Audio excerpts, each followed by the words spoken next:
terapia familiar y es docente, bueno, de la casa, titular de Psicoterapias 2 y director de la diplomatura en Psicoterapia Juvenil en KS. Te paso el micrófono.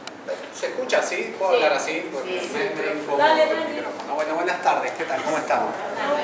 Bueno, la idea de esta charla, en primer lugar, agradecerle a la cátedra por la invitación. La verdad que es espectacular poder estar hablando de esto en la universidad, así que buenísimo, y más en UFLO, que me siento como en casa porque hace bastante tiempo que doy clases. Así que, bueno, un poco la idea es contarles cómo trabajamos nosotros en nuestro centro cuando recibimos una familia de un niño, una niña o un adolescente trans y cómo es nuestro dispositivo terapéutico. En ese sentido, un poco la idea es armar una carta de navegación para el terapeuta familiar. Cuando nosotros hablamos de yo me voy a centrar bastante en hablar de lo que es la psicoterapia. No me voy a meter en hablar muchos conceptos teóricos, primero porque muchas de las chicas dieron definiciones espectaculares y estuvieron hablando de cosas súper interesantes y mi compañera acá también va a estar retomando temas, así que voy a tratar de centrarme un poco en lo que es la psicoterapia. En ese sentido, cuando nosotros recibimos una familia y hablamos de psicoterapia familiar, a decir verdad estamos hablando de uno de los dispositivos de psicoterapia más complejos de los que hay dentro del campo de la psicoterapia, ¿sí? Porque cuando nosotros hablamos de la psicoterapia, a grandes rasgos les cuento que lo que hacemos es dividir, digamos, dos tipos de psicoterapia. Hablamos de los que son los dispositivos individuales, viene un paciente, se siente y nosotros trabajamos como psicoterapeuta con ese paciente, pero también tenemos otros dispositivos que son los interaccionales. Los dispositivos interaccionales, ahí ya la cosa se empieza a complicar un poco más, porque se imaginarán que ya hay más de 2 personas. Y entonces cuando hablamos de más de 2 personas, todas las cosas, las variables que tenemos que tener los terapeutas en la cabeza, empiezan a complejizarse y a multiplicarse. Si hablamos de un dispositivo artificial, o sea que armamos un grupo porque tenemos pacientes que tienen una fobia específica, por ejemplo, a algún insecto o algún animal, todos padecen por lo mismo. Entonces, las intervenciones que hacemos dentro de un modelo más cognitivo son todas similares, ¿sí? Y las variables medio que se aunan. Ahora, cuando hablamos de dispositivos naturales y estamos hablando de la familia, ahí la cosa se complejiza un poco más, porque ya no es algo que nosotros armamos, sino que es algo que viene al consultorio, que ya viene armado y que las dinámicas entre esos participantes vienen siendo desde hace mucho tiempo. Entonces se imaginarán, con esto que les estoy contando, que no es nada fácil ser un terapeuta de familia. Y cuando hablamos de decir soy un terapeuta de niños, en realidad, o de adolescentes, en realidad no está muy bien definido eso. Nosotros primero somos terapeutas de familia, que nos especializamos en la clínica infanto-juvenil, ¿no? Porque no podemos aislar a la familia de un niño o un adolescente. Entonces, haciendo un poco ese marco, ya les voy anticipando que trabajar en familia en general es complejo y en algunos dispositivos un poco más que otros. Cuando hablamos de familias con un niño, una niña o un adolescente trans, una de las cuestiones que quería poder transmitirles en esta charla tienen que ver con 2 puntos o 2 ejes que me parecieron importantes transmitirles. El primero tiene que ver con la información que cuenta la familia al momento de la consulta. Poder entender cómo están dadas las narrativas de cada uno de los integrantes de esa familia, ¿sí? Para poder diseñar intervenciones que sean más acordes a esa familia en particular. Muchas veces pasa que por ahí la realidad u otros contextos nos imponen realizar algunas intervenciones que por ahí van a destiempo de la realidad de esa familia. Y entonces ahí va a estar un poco el arte y la ciencia del terapeuta de cómo poder mechar esas cuestiones, esas variables. El otro punto tiene que ver con factores contextuales que pueden funcionar como estresores de la familia. Voy a tratar de transmitir un poco esas 2 ideas. En primer lugar, cuando nosotros nos referimos a qué información cuentan, la mayoría de las veces los padres de niños o niñas o adolescentes trans consultan por alguno de estos motivos. Porque no están del todo seguros si aquello que le sucede al niño es patológico o no, porque no están seguros de las acciones que deben tomar, buscan información y recursos para ayudarlos a comprender la identidad de los niños, buscan ayuda sobre las posibles ramificaciones de las conductas del niño, o buscan ayuda profesional en búsqueda de un acompañamiento en la formación de las identidades. O sea, que si pudiéramos resumir todas estas variables o todos estos motivos que son los más frecuentes de consulta, lo que podríamos decir que lo que están buscando es información, ¿sí? Y una de las herramientas más importantes que tenemos los terapeutas, en este caso los terapeutas cognitivos, es la psicoeducación. La psicoeducación es una de las intervenciones más valiosas que tenemos que incluir siempre en un dispositivo terapéutico para que más o menos nos vaya bien como terapeutas. Entonces, en primer lugar, vamos a tener que poder brindar información. Pero eso no significa que los terapeutas nos transformamos en Google y empezamos a decir todo lo que buscan. Porque seguramente estos papás ya buscaron todo. Estos papás y cualquier otro paciente. Pero ya buscaron toda la información. Nuestro rol va a tener que ver con poder adaptar esa información a sus necesidades. Y poder ver de qué manera podemos adaptar esa información a esas narrativas de cada una de esas familias. Entonces, muchas veces sucede que las preguntas más frecuentes tienen que ver con esto. Confunden la orientación con la identidad. No saben bien si esto es una patología o no, si esto se trata de otra cosa. Muchas veces consultan si esto tiene una cura, si haciendo algún tipo de tratamiento entonces mi hijo o mi hija va a volver a ser como yo espero que sea. Otras veces sucede, ¿sí?, que pueden consultarnos para que las conductas se adapten al sexo asignado al nacer. Y entonces, en ese sentido, tenemos mucho trabajo por recorrer.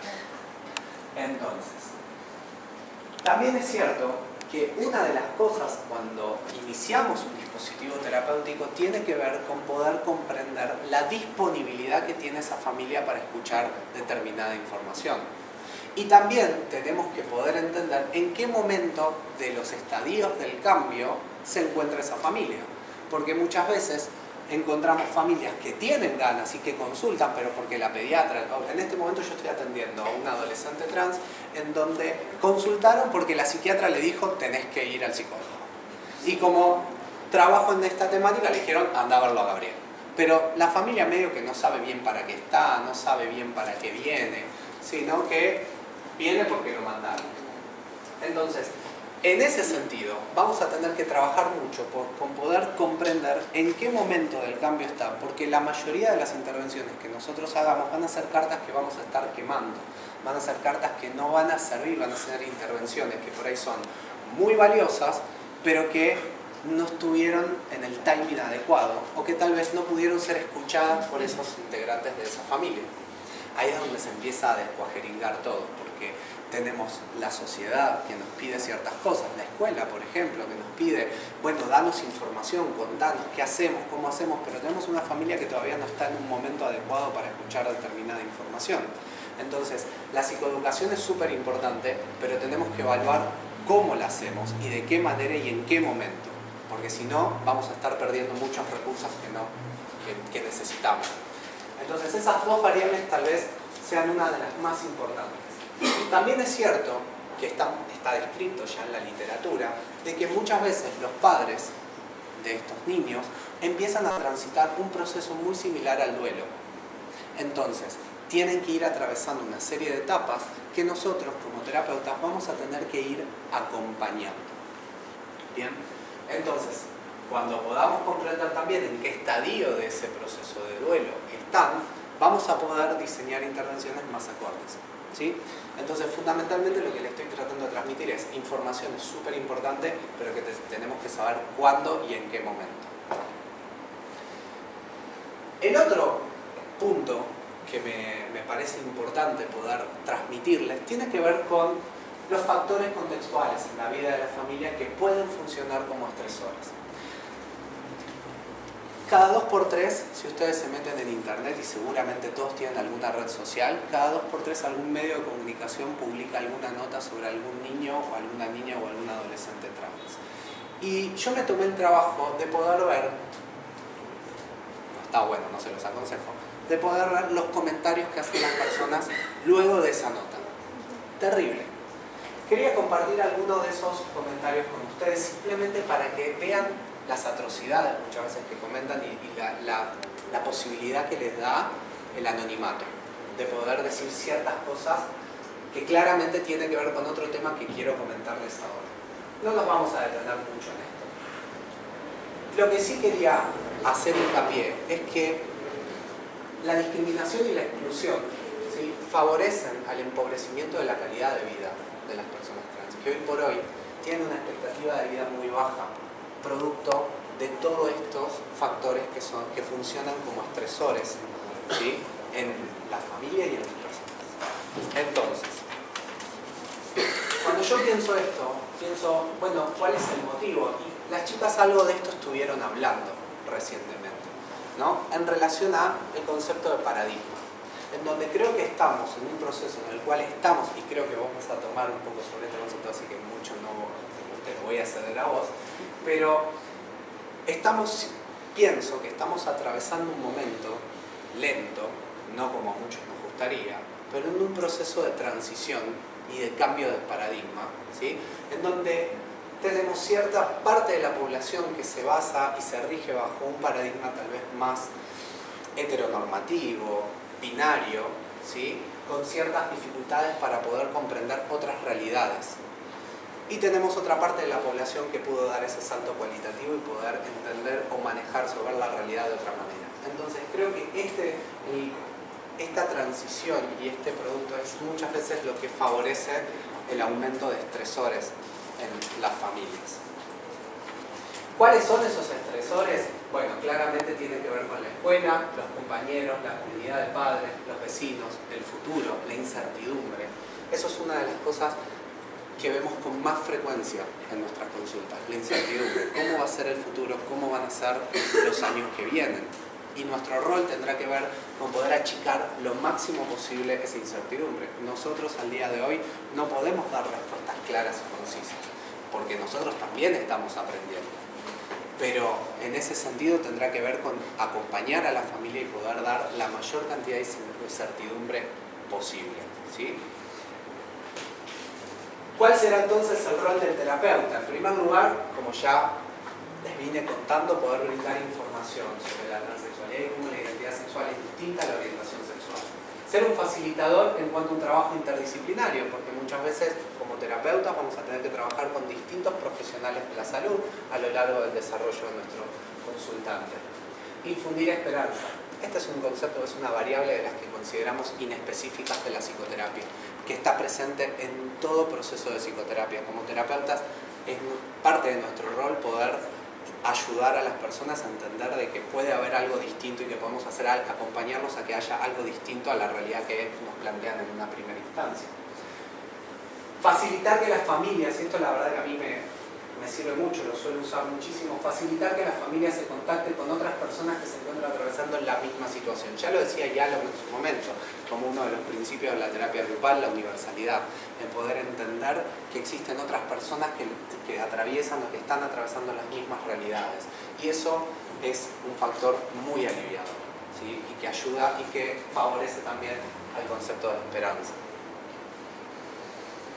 Contactarse con el establecimiento educativo como terapeuta que concurre el niño y trabajar con las autoridades y equipo de orientación escolar. Muchas veces es positivo siempre y cuando haya consenso y autorización por parte del sistema familiar, ¿no es cierto? Pero poder acercarnos a la escuela, trabajar con ellos, poder brindar charlas y jornadas de capacitación, en fin, más información de cómo poder manejarlos. Tener siempre presente el factor cultural, esto es un principio general de la psicoterapia. Lo que pasa acá en Argentina no es lo mismo que pasa en China o en Japón, o sea, las culturas son distintas, los procesos son distintos y tenemos que saber en dónde estamos insertos a la hora de diseñar procesos terapéuticos. O sin ir más lejos, lo que pasa en Buenos Aires no es lo mismo que pasa en Santiago del Estero o en Salta, ¿sí? Entonces poder entender en dónde estamos.